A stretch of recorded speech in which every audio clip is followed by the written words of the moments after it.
Hi ప్రైజ్లో, నా పేరు Anand. Welcome to the scripture together YouTube channel. ఈరోజు మనము తెస్సలోనిలకు రాసిన 2వ పత్రిక 1వ అధ్యాయాన్ని కలిసి చదువుకుందాము. మీ దగ్గర బైబిల్స్ ఉన్నట్లయితే దయచేసి వాటిని తెచ్చవండి.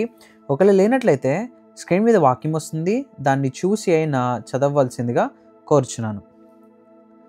మన తండ్రి అయిన దేవుని యందును ప్రభు అయిన యేసుక్రీస్తునందును ఉన్న తెస్సలోనికయుల సంఘమునకు పౌలును, సిల్వానును, తిమోతియును శుభమని చెప్పి వ్రాయునది.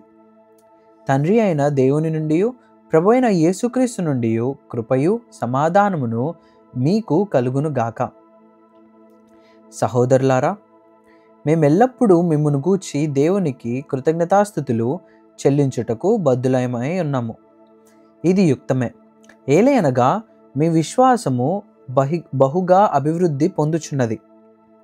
మీ అందరిలో ప్రతివాడును ఎదుటివాని ఎడల చూపు ప్రేమ విస్తరించుచున్నది. అందువలన మీ హింసలన్నిటిలోనూ మీరు సహించుచున్న శ్రమలలోనూ మీ ఓర్పును విశ్వాసమును చూచి మేము దేవుని సంఘములలో మీ యందు అతిశయపడుచున్నాము. దేని కొరకు మీరు శ్రమపడుచున్నారో ఆ దేవుని రాజ్యమునకు మీరు యోగ్యులని ఎంచబడు నిమిత్తము మీరిట్లు ఓర్చుకొనుట దేవుని న్యాయమైన తీర్పునకు స్పష్టమైన సూచన అయి ఉన్నది.